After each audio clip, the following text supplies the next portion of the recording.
머리를 부딪히셨다면 뇌진탕일 수도 있습니다. 오늘 영상을 끝까지 시청하시기 바랍니다. 안녕하세요, 건강보따리입니다. 일상생활에서 머리에 충격이 가해지는 일은 생각보다 흔하게 발생할 수 있습니다. 자동차 사고, 낙상, 운동 등 다양한 상황에서 머리에 외상을 입을 수 있으며 뇌출혈이 발생할 정도의 큰 충격을 받으면 당연히 병원에 가서 적절한 치료를 받아야 합니다. 하지만 머리 부딪힌 후 의식은 멀쩡하고 병원에 가서 영상 검사를 받아도 특별한 이상 소견이 없는 경우가 많은데 이때 뇌진탕으로 진단받게 됩니다. 흔히 뇌진탕은 어딘가에 머리를 직접 부딪힌 경우 나타나지만 직접적인 충격 없이 머리 가속이나 감속 등 흔들리는 경우에도 나타날 수 있습니다. 거의 대부분 경미한 외상을 뇌진탕으로 진단하지만 외상이 심한 경우에는 뇌출혈이 생길 수도 있습니다. 따라서 뇌진탕 발생 시 병원에서 정밀한 검사를 받는 것이 안전합니다.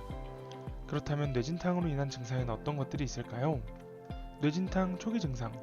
뇌진탕은 영상검사에서 이상 소견이 관찰되지 않아 대수롭지 않게 여기는 경우가 많지만 머리 부딪힌 후 충격으로 인해 여러 가지 증상이 나타날 수 있습니다. 뇌진탕 증상에는 두통, 어지러움, 이명, 건망증, 불면증, 흐릿한 시야, 청력 저하, 감각 저하 등이 있습니다. 이 중에서 두통과 수면장애는 흔히 발생하며 뇌진탕 환자의 80%는 3개월 이내에 증상이 사라집니다. 하지만 15%에서 20%는 1년 이상 증상이 지속되기도 합니다. 이 외에도 집중력 저하, 기억력 저하 같은 인지기능 장애 혹은 감정 조절 문제가 나타날 수도 있습니다. 또한 언어를 담당하는 뇌 영역이 손상될 경우에는 말이 어눌해지는 증상이 나타나기도 합니다. 특히 두통과 현기증이 오래 지속되거나 메스꺼움과 구토를 자주 하거나 청각, 후각, 미각 상실 등의 증상이 있다면 뇌진탕으로 인한 심각한 부상이 관련되어 있을 수 있습니다. 따라서 위의 증상들이 장기간 지속된다면 병원에 가서 치료를 받아야 합니다.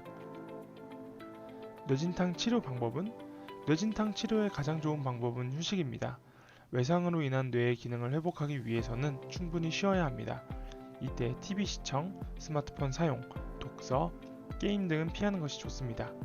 대부분 뇌진탕은 시간이 지나면 자연 회복되지만 후유증이 나타나기도 하므로 세심한 관찰이 필요합니다. 만약 일상생활과 사회활동이 어려운 경우에는 적절한 약물 치료가 필요할 수 있습니다. 회복이 느린 경우에는 호르몬 보충요법을 시행하기도 하고 인지장애가 계속되면 신경심리 검사를 하고 인지치료를 진행하기도 합니다.